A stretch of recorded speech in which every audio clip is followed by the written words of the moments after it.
बिस्मिल्लाहिर्रहमानिर्रहीम। अस्सलाम वालेकुम। तो आज की रेसिपी जो है बहुत ही ज़बरदस्त बनने वाली है।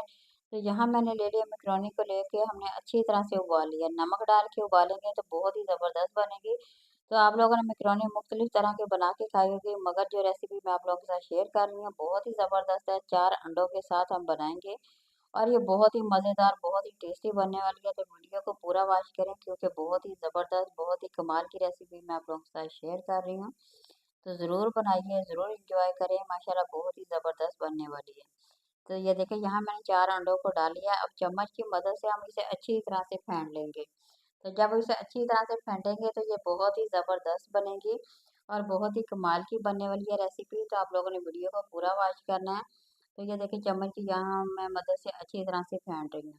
तो आप लोगों ने भी सेम इसी तरह वीडियो को फॉलो करते हैं तो ज़बरदस्त बनने वाली है। ये मेरे पास टमाटर को मैंने अच्छी तरह से चॉप किया है।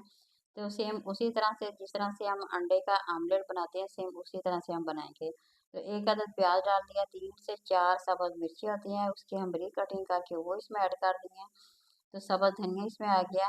तो अब दोबारा से हम फिर इसे मिक्स कर लेंगे। देखिए चम्मच की मदद से दोबारा फिर हम इसे अच्छी तरह से मिक्स कर लेंगे ताकि ज़बरदस्त सा ये जो हमारा आमलेट है वो बन के इस तरह तैयार हो जाएगा। तो इसी तरह से अगर आप लोग बनाते हैं तो यकीन करें बहुत ही ज़बरदस्त बनी है क्योंकि आप लोगों ने मुख्तलिफ तरह की खाई होगी बना के, मगर आज आप अंडों के साथ अगर बनाते हैं तो यकीन करिए बहुत ही टेस्टी बनने वाली है, बहुत ही मज़ेदार बनने वाली है। तो डिफरेंट तरीके के साथ मैं आप लोगों के साथ शेयर कर रही हूँ। तो हाफ चम्मच हमने डाल दिया कुटी हुई मिर्च डाल दी है, थोड़ा सा नमक डाल दिया है, सुरख मिर्च थोड़ी सी डाली है। तो थोड़ी सी हमने इसमें हल्दी ऐड कर दी है। तो देखिए क्रीम की मदद से जब हम बनाएंगे तो ये बहुत ही टेस्ट इसका बिल्कुल अलग चेंज हो जाएगा। तकरीबन 1 चम्मच भर के हमने इसमें क्रीम का डाल दिया। तो आसानी से ये बाज़ार से मिल जाती है तो आप लोगों ने लेके इसमें डाल देनी है। तो अगर क्रीम डाल के बनाते हैं तो यकीन करें बहुत ही मज़ेदार बनेगी और इसका जायका बिल्कुल चेंज हो जाएगा। तो ये देखिए माशाल्लाह बन के ये तैयार हो गया था। अब ये देखिए यहाँ मैंने पैन को रख लिया था। अब इसमें अच्छी तरह से हमने जो 1 चम्मच बड़ा जो होता है वो घी का लगा लेना है। क्योंकि हमने इसमें इसी में पकाएंगे तो इसलिए जले ना, तो घी लगाना इसमें ज़रूरी है। तो सबसे पहले हमने चम्मच की चारों तरफ अच्छी तरह से लगा लेना है। तो जब पता चल के ये लग गया है तो फिर हम इसमें डाल के मैकरोनी जितनी जो है हमने बनाई है वो इसमें डाल देंगे। तो ज़रूरत के मुताबिक डालिए, जितनी आप लोगों ने इसकी मोटी तैयार करनी है और जितना साइज़ आप लोगों को चाहिए सेम उसी तरह से बनाएंगे तो बहुत ही ज़बरदस्त बनेगी। तो यहाँ देखिए मैं 4 अंडों के साथ बना रही हूँ तो मुझे जितनी ज़रूरत होगी उतनी डाल के मैं पहले इसकी सेटिंग करती हूँ। तो चम्मच की मदद से हमें इसे अच्छी तरह से प्रेस कर लेना है।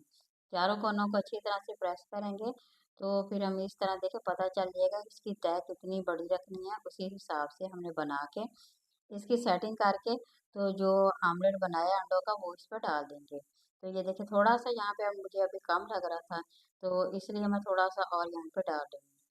तो यहाँ पे मैंने ज़्यादा उबाल के रखी थी। अगर आप लोग थोड़ी सा हाफ कप से भी बन सकती है। तो जितनी आप लोगों को चाहिए उस हिसाब से आप लोग बना सकते हैं। वरना अंडों की तादाद आप लोगों को बढ़ानी पड़ेगी। ज़्यादा बड़ा बनाना हो तो आपको तादाद इसकी बढ़ानी पड़ेगी। तो ये देखिए तमाम का तमाम देखिए ये जो आमलेट का मसाला जो मैंने बनाया था ना वो तमाम का तमाम इसको डाल के अब चम्मच की मदद से दोबारा फिर हम इसे अच्छी तरह से फैला देंगे। और ऐसा-ऐसा अच्छी तरह से जिस तरह से प्रेस करते हैं इसी तरह से चम्मच की मदद से हमने प्रेस कर लेना है ताकि तमाम कोने जो है वो बराबर में इसमें अच्छी तरह से ये जज़ब हो जाए और ये ज़बरदस्त सा कुक हो सके। तो इसी तरह से बनाएं, बहुत ही ज़बरदस्त बनने वाली है, बच्चों को बहुत ही ज़्यादा पसंद होती है। तो अगर आप लोग इस तरीके से बनाते हैं तो यकीन करें बच्चों को बहुत ही पसंद आएगा। तो आप लोग इस तरह बना के बच्चों को लंच में भी दे सकते हैं, खुद भी खा सकते हैं। तो यहाँ देखिए मैंने चला दी थी, अब इसे पकने के लिए रख दिया। तो जब आप पकाने लगे तो इसके ऊपर प्लेट रख के आप लोगों ने जिस तरह दम देते हैं उतनी आंच करनी है और इस पे तकरीबन 4 से 5 मिनट एक साइड को पकाएंगे और 4 से 5 मिनट दूसरी साइड को पकाएंगे। तो इसी तरह हल्की सी आंच पे हम लोग चूल्हे पे पका रहे हैं। मेरे पास ओवन बिल्कुल नहीं है इसलिए मैं आप लोगों के सामने सिर्फ चूल्हे पे बना के आप लोगों के साथ शेयर कर रही हूँ। यहाँ पे बहुत ही बेस्ट बनने वाला है ये, बहुत ही टेस्टी बनेगा। आप लोगों के सामने ये देखें मैं एक-एक चीज़ आप लोगों के साथ शेयर कर रही हूँ ताकि आप लोगों को पता चल सके। तो ये देखिए अब जब हम इसकी साइड चेंज करें तो चम्मच की मदद से तमाम के तमाम कोने हमने थोड़े-थोड़े इस तरह कर लेंगे, ऊपर उठाएँगे। एक तो इस तरह हमें पता चल जाएगा कि इसकी दूसरी साइड पक गई है कि नहीं। तो दूसरा ये आसानी से इसकी जब हम साइड चेंज करते हैं वो बिल्कुल आसान तरीके से हो सकती है।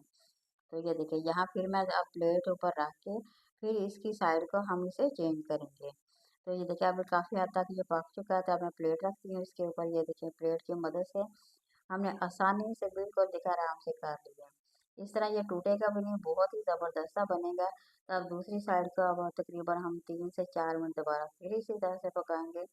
अब दोबारा से इसके ऊपर कोई ढक्कन रख दें, कोई प्लेट रख दें। तो इसे तकरीबन दम वाली आंच पे रखना है दोबारा से 3 से 4 मिनट। तो माशाल्लाह देखिए बहुत ही ज़बरदस्त सी हमारी ये रेसिपी बन के तैयार हो गई है। तो अगर आप लोगों को मेरी वीडियो पसंद आती है तो ज़रूर लाइक करें, शेयर करें, सब्सक्राइब करें। माशाल्लाह बहुत ही ज़बरदस्त सी हमारी ये रेसिपी बन के तैयार हो गई है। तो किसी नई और वीडियो के साथ दोबारा हाज़िर होंगे। उस वक़्त तक अल्लाह हाफ़िज़।